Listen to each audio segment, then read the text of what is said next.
Welcome to my channel. Free of Ebola but not fear. The 26-year-old nurse says she has nightmares, body aches and insomnia as a result of contracting the disease from a patient she cared for last fall at Texas Health Presbyterian Hospital Dallas.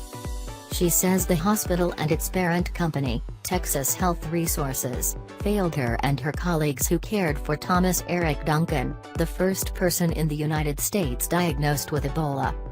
FAM says she will file a lawsuit Monday in Dallas County against Texas Health Resources alleging that while she became the American face of the fight against the disease, the hospital's lack of training and proper equipment and violations of her privacy made her a symbol of corporate neglect, a casualty of a hospital system's failure to prepare for a known and impending medical crisis.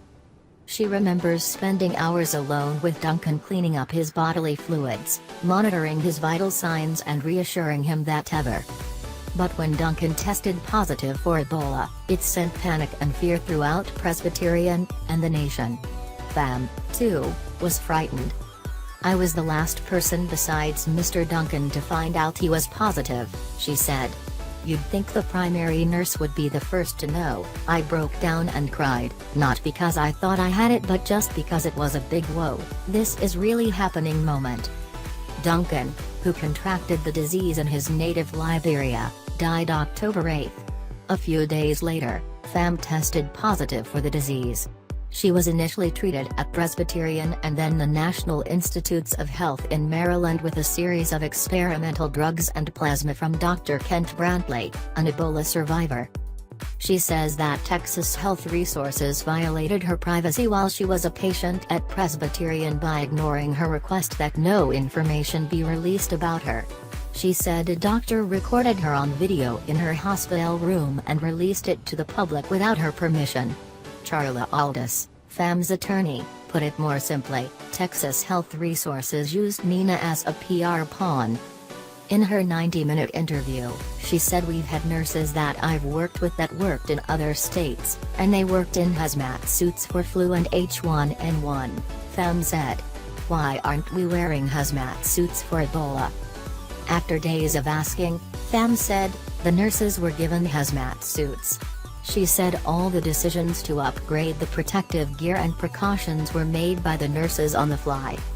Meanwhile, the nurses devised their own hazardous waste area.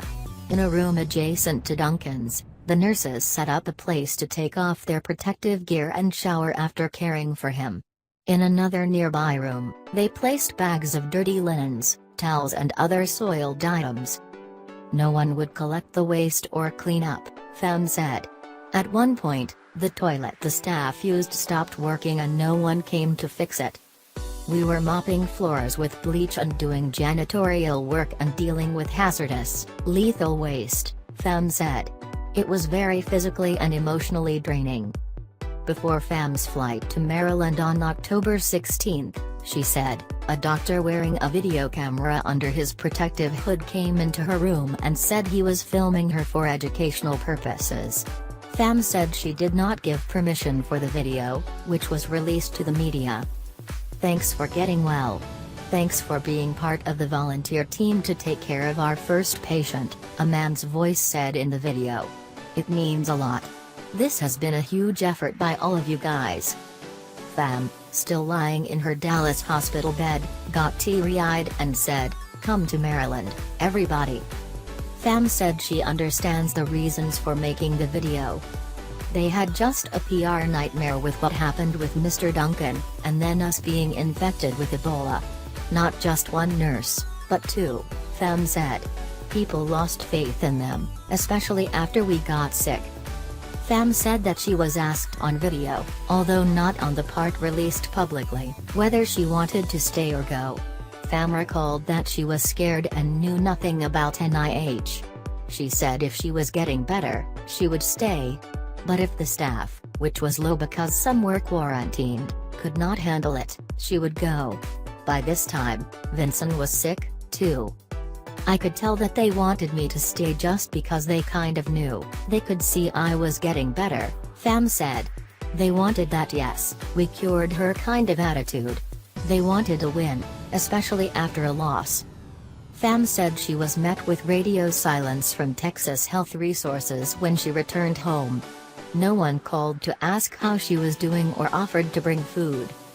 The people who cleaned her apartment to rid it of Ebola tossed her sheets but not the duvet cover on her bed. The rugs were gone but not the thermometer that she used to determine her temperature was in the Ebola danger zone. Now there is no such thing as a typical day for Pham. Though she still gets a regular paycheck from Presbyterian, which she joined in July 2010, she isn't working. She spends time with her family and her now famous Cavalier King Charles Spaniel, Bentley. Before getting sick, Pham, a Texas Christian University alum, considered graduate school to further her nursing studies. "I'm still trying to figure out what I want to do next. It's been such a life-changing experience, a traumatizing experience, too," said Pham. "I don't feel like I'm physically but mostly mentally prepared to go back into the ICU for right now. There's also the social aspect of life that is different than before. When she meets someone, she wonders if that person knows who she is. I feel like I've been less social, in a way. Every time you're in a social setting, especially now, Ebola always comes up," Pham said. "It's very hard to talk about it." Last week, she was supposed to fly back to the NIH to donate her plasma for research. But the icy weather delayed the trip, so she plans to reschedule. Pham said she has a lot of anxiety about the possible long-term effects of Ebola and the experimental drugs. She's been told to look out for possible sensory changes, vision loss and organ failure. Pham previously had complications with high levels of enzymes in her liver, and she's concerned the problem has reappeared. She said that she can't even have a glass of wine with dinner now without getting sick. Some of her hair has started to fall out. A doctor at NIH told her that was caused by Ebola, she said. "I don't know if having children could be affected by this, but that's something I worry about," Pham said. "Just the uncertainty of it all. And if I do have a health problem in the future, is it related to Ebola or is it something else? How do we know that? That's the scariest part, it's the uncertainty.